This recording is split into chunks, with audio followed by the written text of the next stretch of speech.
Hello, everybody, and welcome to Spiritual Awakening 101. My name is Jerry Yakov, and I'm your host. I'm also a student and teacher of A Course in Miracles. Here's a copy of my Course in Miracles book. I recommend it highly.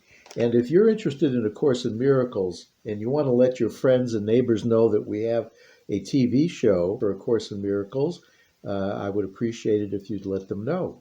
And welcome to those of you that have found me.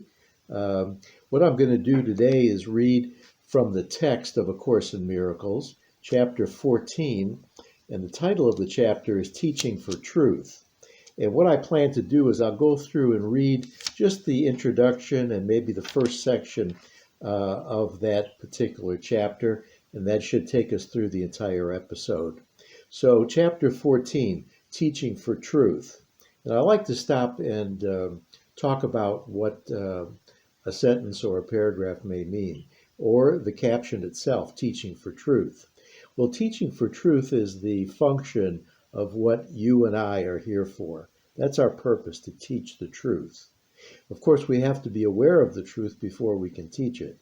So, teaching for truth, as far as A Course in Miracles is concerned, means that we have submitted our minds to the Holy Spirit. And the Holy Spirit, of course, identifies the truth very clearly in our minds. It cuts through all of the egoic thoughts of fear and separation and only teaches love. And that is what we are, love. So, teaching for truth means that we, as a clear channel or mind of the Holy Spirit, exemplify and demonstrate, speak, and behave consistent with love. And we extend that love to our neighbors, we extend that love to ourselves, we extend that love to everyone that we meet. Because every meeting is potentially a holy encounter when we make it an opportunity to teach the truth.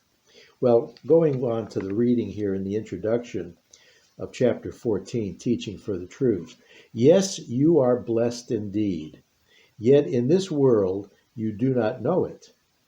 Well, what that means is that the habitual mindset is egoic, and that's based in fear, not love. So, based in fear and as an egoic thought system that I'm habitually seeing the world through and thinking myself to be a product of, I don't know that I'm blessed. But you have the means for learning it and seeing it quite clearly. The Holy Spirit uses logic as easily and as well as does the ego, except that his conclusions are not insane. So here's the answer to all of our egoic issues of fear and separation, and that's the Holy Spirit. God has granted, through its infinite wisdom, the thought of the Holy Spirit.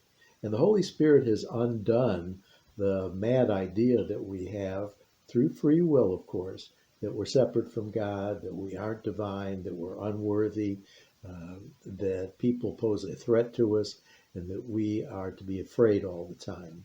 So the Holy Spirit uses logic as easily as well as does the ego, except that the Holy Spirit's conclusions are not insane. They take a direction exactly opposite, pointing as clearly to heaven as the ego points to darkness and to death. Well, here's the distinction very clearly stated between the ego mind and the Holy Spirit mind. One is a tribute, if you will, in quotation marks, to death, and the other is that would be the ego, and then the Holy Spirit is a tribute to life eternal. Okay, we have followed much of the ego's logic and have seen its logical conclusions, and having seen them, we have realized that they cannot be seen except in illusions. Now here again we're talking about a mad idea, and mad ideas are not the truth, so they are illusory. For there alone, their seeming clearness seems to be clearly seen. Let us now turn away from them, from the illusions, from the madness, from the idea of separation from our Creator, God, and from the Holy Spirit, and from our true self, to the sanity that is the Holy Spirit. and follow the simple logic by which the Holy Spirit teaches the simple conclusions that speak for truth and only truth. And in the introduction, those of you that are course students know that the truth, of course, will set us free, and that that which is true can never be threatened. And that which is untrue actually never exists and is untrue forever. So we want to align with the Holy Spirit, which teaches the simple conclusion that speaks for the truth. And the truth can never be threatened. Our identity as the Christ can never be threatened. And that which is untrue can never be true. And it can never exist. Well, the first section is the conditions of learning. If you are blessed and do not know it, you need to learn it must be so. This is a wonderful opportunity in A Course in Miracles to learn that we are blessed, we are forgiven, and we are truly forever in heaven, only dreaming in a state of sleep that we're in exile, that we're separate from heaven. Knowing that we're loved, knowing that we're blessed is a state of salvation and the ultimate in oneness or atonement. The knowledge is not taught, but its conditions must be acquired, for it is that they have been thrown away. For it is they that have been thrown away. These conditions that wake us up, they've been thrown away. And what are the conditions? Well, the conditions are a sense of joining with our fellow human beings, or our divine human beings, and joining with the Holy Spirit in them. You can learn to bless, which means to love, and cannot give what you have not. If then you offer blessing, it must have come first to yourself. Now, this is very fundamental in A Course in Miracles. You will be able to give that which you already have. If you don't have something, you can't give it away. You can't extend it. Well, we've already been given forgiveness. We've already been given godly love, and so we can extend that. We can extend that to our brothers and our sisters in the sonship. And you must also have accepted it as yours, for how else could you give it away? Well, we just explained that. That is why miracles offer you the testimony that you are blessed, you are loved, you are within the holy divinity of Christ itself as the Creator, as the creation. If what you offer is complete forgiveness, you must have let guilt go, accepting the atonement for yourself and learning you are guiltless. How could you learn what has been done for you unknown to you unless you do what you would have to do if it had been done for you? Well, this is an idea of giving to know that you've received, extending to know that you already have it, acting as the Christ because you know that you were created as the Christ. And the Christ is the symbol of love, forgiveness, joining, oneness, unity, equanimity, peace, and serenity. The state of heaven, if you will. Indirect proof, and I'll talk about that in a second. Indirect proof of truth is needed in a world made of denial and without direction. Well, indirect truth is offered to us because we're too afraid of direct truth. Waking up too suddenly, being aware of the light of heaven and of the Holy Spirit, let's say in matters that we're too afraid to accept. So the Holy Spirit knows the level at which we can accept the maximal expression of love, and it may be in indirect proof. We'll see. You will perceive the need for this if you realize that to deny is the decision not to know. So we want to get out of, if you will, the state of denial, that I'm separate from God, that we want to get away from the denial of truth. We want to accept truth. The logic of the world must therefore lead to nothing. So the egoic world, the shadows, seeing the world through a glass darkly, the opaqueness of the world, it doesn't lead to anything that's real because it in itself is egoic and untrue, and nothing unreal exists. For its goal is nothing. If you decide to have and give and be nothing except a dream, which would be the egoic dream of fear, you must direct your thoughts unto oblivion. And if you have and give and are everything, and all this has been denied, your thought system is closed off and wholly separated from the truth. This is an insane world, and do not underestimate the extent of its insanity. Well, the ego is insane. And if I am choosing or making a decision for the egoic thought system within my mind, everything that is then projected of sin, guilt, and fear out into the world is a product of that insanity. That fear, the idea that God isn't real and only my proclamation, if you will, that I've created myself in my own likeness and image is true. That is insane. And Jesus is saying here in the Course in Miracles, don't underestimate the extent of the insanity of the world. There is no area of your perception that is not touched, and your dream is sacred to you. That is why God placed the Holy Spirit in you, where you placed the dream.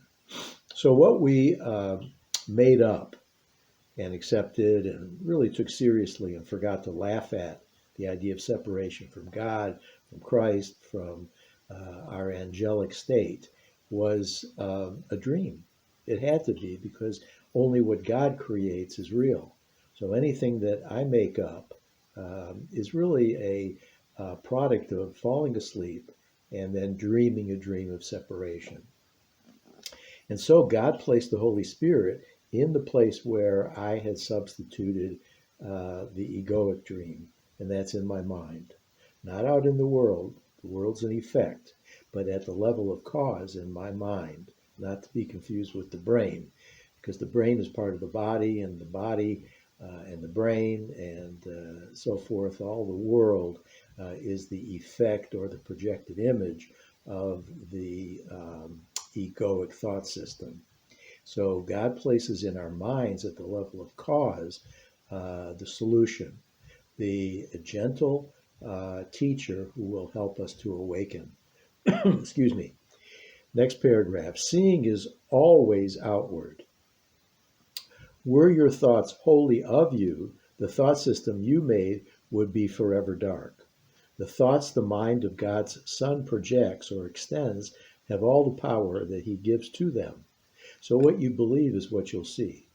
If you believe in the egoic thought system, you give it power, and people will act accordingly. They'll appear accordingly in your dream, and you will, in a sense, be right. But the Course poses a wonderful question. Do you want to be right, or do you want to be happy? And you have a choice. Do you want to have faith, or do you want to be fearful? Do you want to have joy, or do you want to have misery? Do you want to have heaven, or do you want to have hell? The thoughts that he shares with God are beyond his belief, but those he made are his beliefs, referring to the Son of God. And it is these and not the truth that he has chosen to defend and love. They will not be taken from him, but they can be given up by him, for the source of their undoing is in him. Excuse me. So again, we have the power to choose, and we have the power to really call upon the Holy Spirit, who then will answer our call, is always with us, but does not impose upon us, but gives us the free will to call upon the Holy Spirit. There's nothing in the world to teach him, that would be us and our brothers, that the logic of the world is totally insane and leads to nothing. Yet in him who made this insane logic, there is one who knows, the Holy Spirit, and it leads, who knows it leads to nothing. That's referring to the ego, for he knows everything. So the Holy Spirit is an expression of God, is an expression of the infinite, the omniscient, and the omnipresent.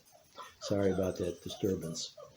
The next paragraph. Any direction that would lead you where the Holy Spirit leads you not goes nowhere.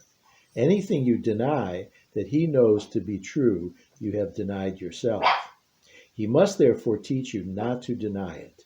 Undoing is indirect, as doing is. You were created only to create, neither to see nor do. Well, this is a interesting distinction here. At the level of seeing or perceiving and doing, we're in the body and we're using the body's eyes and we're using the world to do and acquire things. But at the level of creation, what we're doing is at the level of beingness. And beingness is an alliance with the Christ and with the sonship, not a separation. These are but indirect expressions of the will to live, which has been blocked by the capricious and holy whim of death and murder that your Father does not share with you. So the ego, the whole agenda really of the ego is to take as much as it can from others because it feels that it's been deprived, and also to hide from the Father, from the Creator, from God, because the ego is convinced that we are sinful and guilty, and therefore we deserve death. Guilt always demands punishment. And so we have to find a place to hide. We have to find a place to be safe, in quotation marks, because you're not really safe in the ego world. The ego world is always a place of danger. You have set yourself the task of sharing what cannot be shared. Well, the egoic world is one of privacy, one of separation, one of secrecy. So there's no getting away from the fact that I don't share fully. I don't have open communication. And while you think it possible to learn to do this with the ego's assistance, you will not believe all that is possible to learn to do. So you can't make friends with the ego. You cannot find any peace and serenity or truth in the egoic thought system that we have purposely, I guess, adopted, but we unwittingly have adopted as hell. We thought it was for good, but it was for evil. And of course, the Holy Spirit can convert what we have made up for ill, and the Holy Spirit makes it for our awakening and for good. The Holy Spirit, therefore, must begin his teaching by showing you what you can never learn. Well, this is interesting. You can't learn it on your own. You made the problem. So the only thing to turn to is one who represents the solution. I like to use the metaphor of somebody who's sinking underwater or in some inescapable situation. You need something or someone who's outside of the water that you're sinking under or the inescapable situation. They're in a position of safety and they can draw you out of your quandary, but you must take their hand, metaphorically speaking. And that's what the teaching of the Holy Spirit shows you. And you can't learn it on your own. You have to say, okay, I must be wrong. I'm suffering here. I'm feeling fear. I must have made a wrong decision in my mind. But I'm willing to change my mind, and I'm willing to turn to one who knows, and that would be the Holy Spirit. The Holy Spirit's message is not indirect, but he must introduce the simple truth into a thought system which has become so twisted and so complex, you cannot see that it means nothing. Well, that's, again, a repeat of the idea that nothing unreal exists. The ego is a non-cause of a non-effect. It means nothing. Nothing happened. And going back to the original tiny mad idea that we've separated from our Creator, that was undone at the exact moment that it occurred by the Lord, the God of our creation, giving us the Holy Spirit. And since we have the Holy Spirit, and immediately it undid the idea that we had thought we had accepted of separation and of ego and of individuation and separate from my brother, that's undone. And that's only a dream. Those are only images that are dream images. So it really, nothing happened. Not one note in heaven's song has been lost. That melody continues to play unbroken. He merely looks at its foundation and dismisses it. But you who cannot undo what you have made, nor escape the heavy burden of its dullness that lies upon your mind, cannot see through it. So again, we're in a position of sinking underwater, or being in a place that we can't extricate ourselves from, and we see no way out. But there is a solution, and we have to invite that solution to help us, and that is the Holy Spirit. It deceives you because you chose to deceive yourself. Well, again, we forgot to laugh at this tiny mad idea of separation from our Creator, and that we weren't one in the idea and in the mind of God. We did that to ourselves. Those who choose to be deceived will merely attack, will merely attack direct approaches because they seem to encroach upon deception and strike at it. Well, this is an idea that the ego sees love as an attack. I was thinking earlier today about all of the great ones, the advanced teachers and masters, such as Jesus, and then Martin Luther King, and of course Gandhi. All the great ones who were here to teach peace were killed, and because the collective ideation, egoic ideation in the world sees love, unconditional love of Jesus and of Gandhi and so forth. They see that as a threat to their whole belief system and to everything that they feel that they're trying to protect. So it says here, because they seem to encroach upon deception and strike at it. So the Holy Spirit will merely teach in an indirect way at times because we're so afraid. And we see through our ego eyes that love is a threat to our hiding place from what we believe is a vengeful God. Well, that's an interesting idea too, isn't it? That we're afraid of God. We're afraid of our Creator. That's something that we have to accept so that it can be taken up by the Holy Spirit. And then what's left is our complete and absolute love for God. We know that God's will is our will. Our will is God's will. We're one and the same. How can we be afraid of ourselves and of our Creator when it's absolute perfect love and it's heavenly? There's perfect knowledge, perfect wisdom, perfect oneness and peace. But that, describes kind of the fall, doesn't it? I forgot who I am. In the Genesis story, Adam and Eve forget who they are and become ashamed of their nakedness, which is a metaphor for the idea that, they are sinful.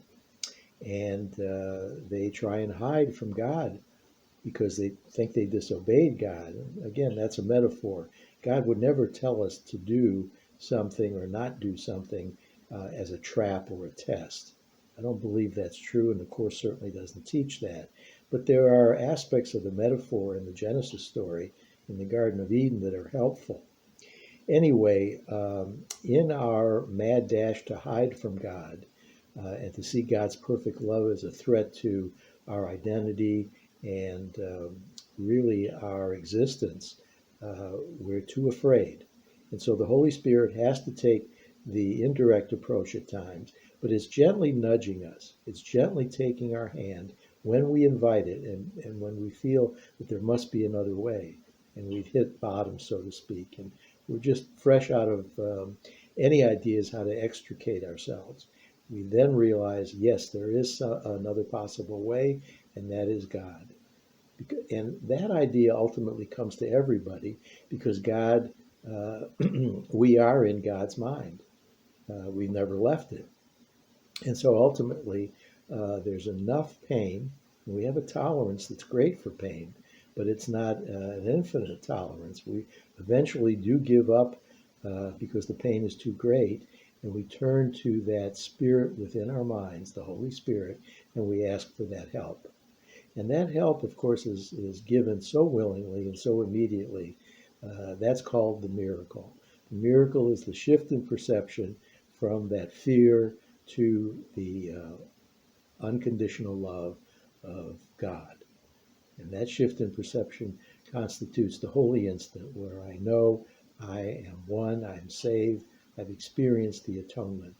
And I keep practicing that day in and day out. I have to because I'm so invested in the egoic way of living and the egoic way of thinking. So I have to think with the Holy Spirit as often as I can.